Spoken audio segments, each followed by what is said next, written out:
Hello everyone, আসসালামু আলাইকুম। Beauty of Europe পেজের আরেকটা এপিসোডে আপনাকে স্বাগতম। আজকে আমার গন্তব্যস্থল পর্তুগালের এবোরা ডিস্ট্রিক্টের অন্তর্ভুক্ত এস্তারামস নামক একটি সিটিতে।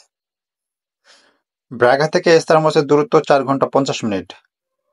তাই খুব সকালেই ঘুম থেকে উঠে যাত্রা শুরু করলাম। 4 ঘন্টা 50 মিনিটের যাত্রা।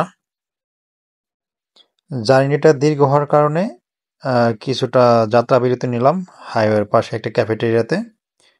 সেখানে ব্রেকফাস্টটা সেরে নিলাম। ব্রেকফাস্টে ছিল আমার পছন্দের কেক। অবশেষে আমি এস্তারামসে এসে পৌঁছালাম। এই এই সিটিটা মূলত বিখ্যাত হচ্ছে টাইলসের জন্য। কারণ এখানকার লোকজন এত সুন্দর করে টাইলস বানায়, যেটা সারা ইউরোপে বিখ্যাত। পাথর দিয়ে খোদাই করে এত সুন্দর সুন্দর ডিজাইন এরা তৈরি করে, যেটা আসলে সারা ইউরোপ জুড়েই এর চাহিদা অতুলনীয়। পৌঁছাতে পৌঁছাতে লাঞ্চের সময় হয়ে গেছে। তো চলুন লাঞ্চটা সেরে নেওয়া যাক। লাঞ্চের জন্য আমি চলে গেলাম রেস্টুরেন্ট সান্ত আন্তোনিও। রেস্টুরেন্টে আসার পর আমার পছন্দের ভেজিটেবল স্যুপ এবং আমার লাঞ্চ মেনুতে ছিল হচ্ছে ফ্রেঞ্চ ফ্রাই, রাইস এবং চিকেন ফ্রাই, যেটা আমার আসলে সত্যি খুবই প্রিয়। খাবার পর্ব শেষ করে এবার একটু ঘোরার পালা। এস্তারামস সিটিটা ঘোরার সময় যেই দৃশ্যগুলো আমার কাছে ভালো লেগেছে সেগুলোকে ফ্রেমবন্দি করার চেষ্টা করেছি আপনাদের সাথে শেয়ার করার জন্য, এবং ঘোরার পাশাপাশি কিছু ফটো নিয়েছি। আশা করি আপনাদের ভালো লাগবে।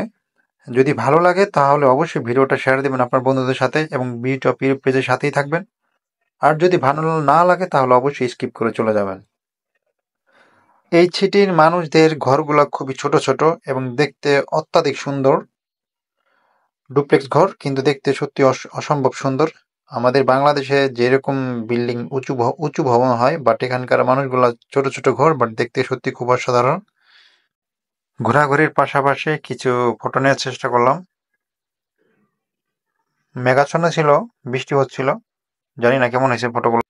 আমি এখন যে জায়গাটাতে দাঁড়িয়ে আছি এটা হচ্ছে এস্তারামস সিটির মেইন পয়েন্ট। এই মেইন পয়েন্টে অবস্থান করেছেন খ্রিস্টানদের অনেক আগের একটা গির্জা, যেটা আসলে এই সিটির প্রধান আকর্ষণীয় জিনিস। সেটা আপনাদের সামনে তুলে ধরার চেষ্টা করলাম। তো ঘুরতে ঘুরতে সন্ধ্যা হয়ে আসলো। এখন ডিনার করার পালা। মেনু দেখে আমার পছন্দের ভেজিটেবল স্যুপ এবং সাথে পর্তুগিজ এটাকে বাকালা বরাস বলে, কট পিসের সাথে আলুর সংমিশ্রণে সুন্দর একটা রেসিপি, যেটা আমি সচরাচরই খেয়ে থাকি এবং খুবই সুস্বাদু। এত ঘোরাঘুরির পর এখন তো ঘুমাতে হবে। সেই চিরচেনা হোটেল এস্তারামস সমস্ত ফর্মালিটি শেষ করে চাবি নিয়ে আসলাম রুমে। এই হচ্ছে রুম। সো এখন ঘুমানোর পালা। থ্যাংক ইউ সো মাচ সাথে থাকার জন্য। এরকম আরো ভিডিও পেতে বিউটি অফ ইউরোপ পেজের সাথেই থাকুন এবং বেশি বেশি শেয়ার করুন। থ্যাংক ইউ সো মাচ, ভালো থাকবেন।